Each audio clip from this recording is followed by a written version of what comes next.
তো প্রথম কথা এটা বুঝবেন, যেমন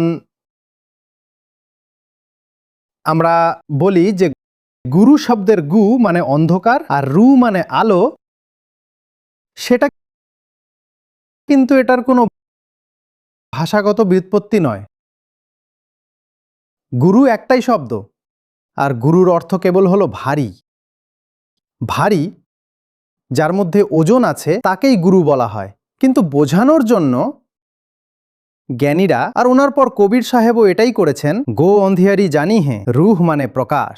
বোঝানোর জন্য ওনারা এটাকে এমনটা করে দিয়েছেন যে গু আর রুকে আলাদা করে দিয়েছেন। গু মানে অজ্ঞান, কিন্তু হয় না। সংস্কৃতে এমনটা নয় যে গু মানে অন্ধকার বা অজ্ঞান, আর এমনটাও নয় যে রু মানে আলো বা জ্ঞান, এমনটা নয়। কিন্তু বোঝার জন্য আর বোঝানোর জন্য এই জিনিসটা বড়ই সুন্দর। এতে কি ব্যক্তি কোথাও আছে? ব্যক্তির কথা কি আছে?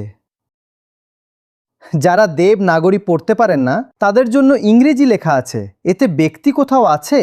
পার্সন, ইন্ডিভিজুয়াল কোথাও দেখতে পাচ্ছেন? নেই, তাই না? গুরু ব্যক্তি হন না। গুরু ব্যক্তি হন না। ভালোভাবে বুঝে নিন।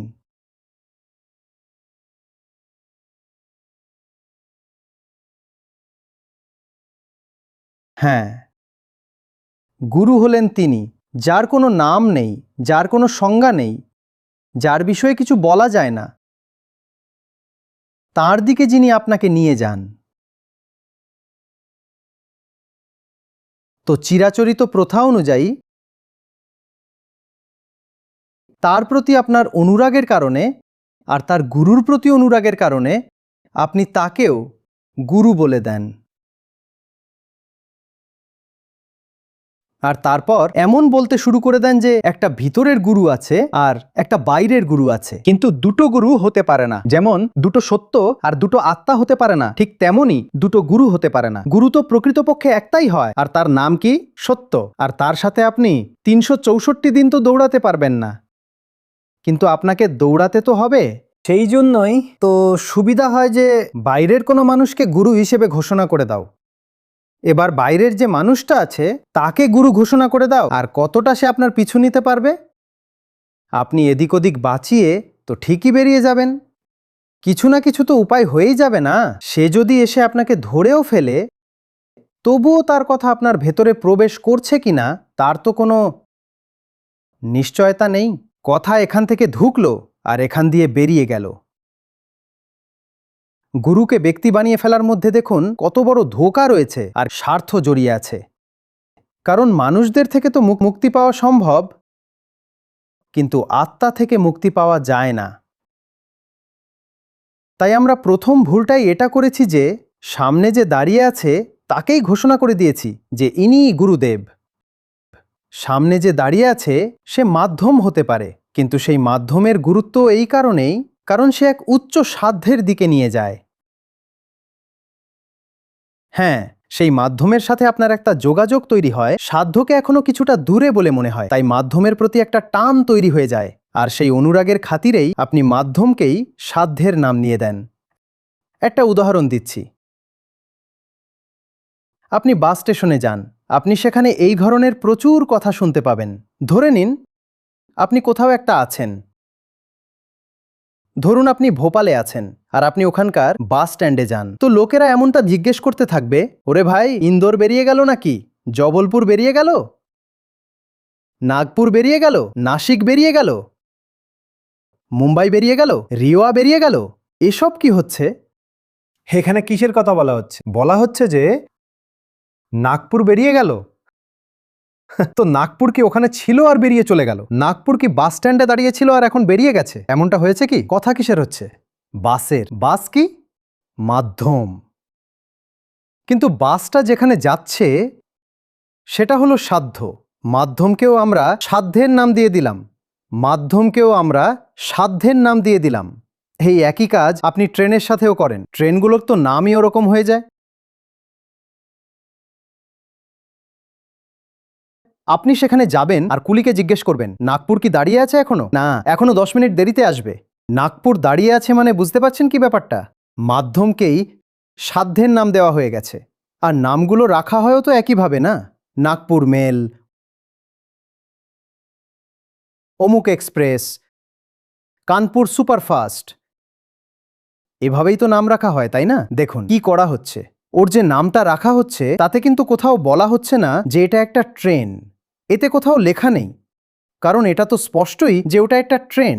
সাধ্যের ওপর রেখে দেওয়া হয়েছে। কথাটা কি বুঝতে পারছেন? যাত্রীর নামটা তো গন্তব্যের নামে রেখে দেওয়া হয়েছে। আর এটাটা কত বড়, কত সুন্দর একটা প্রতীক। এর মানে হলো মাধ্যমেরও ঠিক ততটাই গুরুত্ব রয়েছে, ততটাই মূল্য রয়েছে যতটা সাধ্যের আছে। যাত্রীকেও ঠিক ততটাই সম্মান দেওয়া যতটা তার গন্তব্যের পাওনা। যাত্রীকেও ঠিক ততটাই সম্মান দেওয়া যতটা তার গন্তব্যের পাওনা। যে ভুল দিকে যাচ্ছে সে যতই দীর্ঘ যাত্রা করুক না কেন, তার কোনো 2 পয়সার মূল্য নেই। যা তোমার গন্তব্য তুমি তাই। যাকে যে ভালোবাসে সে তাই হয়ে যায়। যা তোমার গন্তব্য তুমি তাই হতে চলেছ। কথাটা কি বুঝতে পারছো? তো সেই খাতিরে বাইরের যে মানুষটা থাকে তাকেও গুরু বলে দেয়। কিন্তু শুধু মুখ ফুটে বলে দিলেই তো আর কিছু হয়ে যায় না। আপনি ভোপালে দাঁড়িয়ে বললেন যে গোয়ালিয়র তো বেরিয়ে গেল, তার মানে তো এটা নয় যে গোয়ালিয়র শহরটাই উঠে বেরিয়ে গেছে। শুধু মুখে বললে তো কিছু পরিবর্তন হয়ে যায় না। গোয়ালিয়র শহর তো নিজের জায়গাতেই আছে, আর বাস নিজের জায়গায় আছে। এরা দুটো সম্পূর্ণ আলাদা। কোনো বিশেষ কারণে এদের একটা নাম দিয়ে দেওয়া হয়, আর সেই কারণটা একদম ঠিক আছে। এতে একটা ব্যবহারিক সহজতা আছে, সুবিধা আছে, আর একটা গভীর বার্তাও লুকিয়ে আছে। বার্তাটা হলো তুমি তাই। যেদিকে তুমি যাচ্ছ, যাকে তুমি ভালোবেসে নিজের গন্তব্য বানিয়েছ, কিংবা কামনার বশে, ভ্রান্ত ধারণার বশে, সেটা তুমিই জানো যে কিভাবে তাকে নিজের গন্তব্য বানিয়েছ। কিন্তু যেমনভাবেই তুমি নিজের গন্তব্য বানিয়ে থাকো না কেন, তোমাকে কিন্তু তাই হয়ে যেতে হবে। কথাটা কি বুঝতে পারছো? তাই কোনো ব্যক্তির ক্ষেত্রেও কেবল ব্যবহারিক স্তরে, পরমার্থের স্তরে নয়, বাস্তবতার স্তরে নয়, কেবল ব্যবহারিক স্তরে তাকেই গুরু বলা যেতে পারে যার জীবনে আর দ্বিতীয় কোনো গন্তব্যই অবশিষ্ট নেই।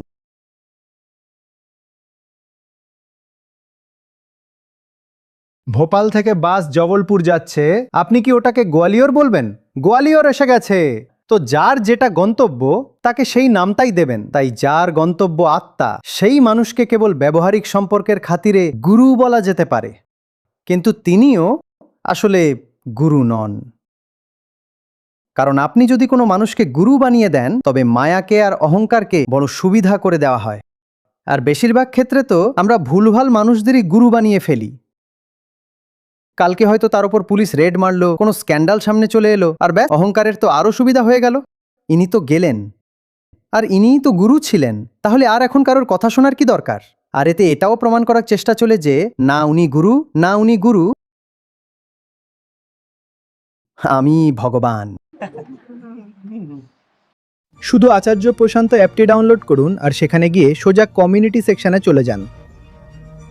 সেখানে দেখবেন প্রতি 5 মিনিটে একজনের জীবন পরিবর্তনের কথা ভেসে আসছে। আমি নিজের চোখের সামনে প্রতিদিন হাজার হাজার মানুষের জীবন পরিবর্তিত হতে দেখছি। আমরা এটা করছি, আমরা বাস্তবে এটা করে দেখিয়েছি। 2 লাখেরও বেশি গীতা শিক্ষার্থীর সাথে যুক্ত হন আচার্য প্রশান্ত অ্যাপে। গীতা মিশনের সম্পূর্ণ অ্যাক্সেস পান। প্রথম মাসটি আপনার জন্য একদম বিনামূল্যে। এই অ্যাপে আপনি পাবেন নিয়মিত লাইভ সেশন, প্রতিদিন আচার্য প্রশান্তের বিশেষ জীবনমুখী আলোচনা, গীতা কমিউনিটির সদস্য হওয়ার সুযোগ, গীতা পরীক্ষা, বাছাই করা সংবাদ, অডিও বুকস, অনুপ্রেরণামূলক কোট এবং আরও অনেক কিছু। গুগল প্লে স্টোর বা অ্যাপল অ্যাপ স্টোরে আচার্য প্রশান্ত সার্চ করুন এবং আজই ডাউনলোড করুন।